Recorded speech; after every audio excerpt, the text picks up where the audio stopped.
அனைத்திந்திய அண்ணா திராவிட முன்னேற்றக் கழகத்தில் தற்பொழுது மிகப்பெரிய ஒரு பூகம்பமே வெடித்திருக்கிறது. எடப்பாடி பழனிசாமி அவர்கள் எடுத்த முடிவால் அதிமுகவில் உள்ள தொண்டர்களும் நிர்வாகிகளும் முன்னாள் அமைச்சர்களும் அதிர்ச்சியடைந்திருக்கிறார்கள். அதாவது சமீபத்தில் ஆந்திர மாநிலத்தில் நடந்த தேர்தலில் பவன் கல்யாண் கட்சியுடன் கூட்டணி வைத்து தெலுங்கு தேசம் கட்சி வென்றது மட்டுமின்றி பவன் கல்யாணிற்கு துணை முதல்வர் பதவியும் கொடுக்கப்பட்டுள்ளது.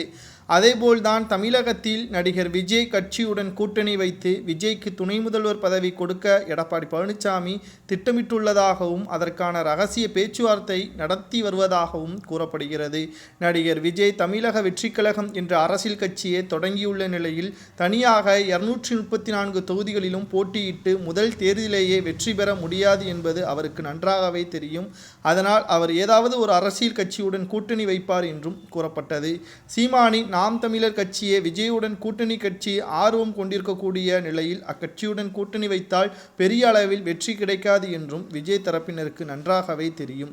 இந்த நிலையில்தான் அதிமுகவுடன் நெருக்கடி காட்டி வரும் விஜய் தற்பொழுது அதிமுகவுடன் கூட்டணி வைப்பார் என்றும் இந்த கூட்டணி வெற்றி பெற்றால் எடப்பாடி பழனிசாமி துணை முதலமைச்சராக விஜய் அவர்கள் இருப்பார் என்றும் தற்பொழுது தகவல்களும் வெளியாகி இருக்கிறது. ஆனால் இதற்கு விஜய் தரப்பினர்கள் எந்த ஒரு தகவல்களையும் தெரிவிக்கவில்லை. குறிப்பாக நான் பார்க்க வேண்டிய விஷயம் என்னவென்றால் தளபதி விஜய் அவர்கள் முழுக்க அரசியலுக்கு முன்பாக அதிமுகவும் திமுகவும் கடுமையாக விஜய் அவர்களை தொந்தரவு செய்வதாக நம்மால் பார்த்திருப்போம். தலைவா திரைப்படத்தின் பொழுது புரட்சி தலைவி ஜெயலலிதா அவர்களது நெருக்கடி, அது மட்டுமல்லாமல் திமுகவினர்கள் அதிக அளவு தளபதி விஜய் அவர்களுக்கு நெருக்கடிகளும் கொடுத்துள்ளனர். மெரிசலாக இருக்கட்டும், பிகிலாக இருக்கட்டும், கடைசியாக வெளிவந்த படத்தில் கூட நடிகர் விஜய் அவர்களுக்கு அதிக நெருக்கடிகளை திராவிட முன்னேற்ற கழகம் கொடுத்திருப்பது நமது அனைவருக்கும் தெரியும். சீமான் அவர்களுடன் கூட்டணி வைத்தால் மட்டும்தான் இவருக்கு அதிக அளவு வாய்ப்புகள் கிடைக்கும் என்றும் ஒரு சிலர் கூறி வருகிறார்கள். ஆனால் தளபதி விஜய் அவர்களை பொறுத்தளவிற்கு 234 தொகுதிகளிலும் தனித்தே போட்டியிடுவதற்கான வாய்ப்புகள் இருப்பதாகத்தான் தற்பொழுது வரை செய்திகளையும் நம்மால் பார்க்க முடியும்.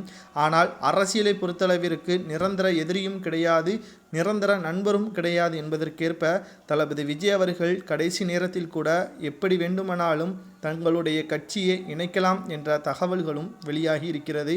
ஆனால் அதிமுகவுடன் விஜய் அவர்கள் கூட்டணி வைக்கும் பொழுது துணை முதல்வர் பதவி கொடுத்தால் நிச்சயமாக மிகப்பெரிய ஒரு மாற்றமே தமிழகத்தில் நிகழும் என்றும் கூறப்படுகிறது.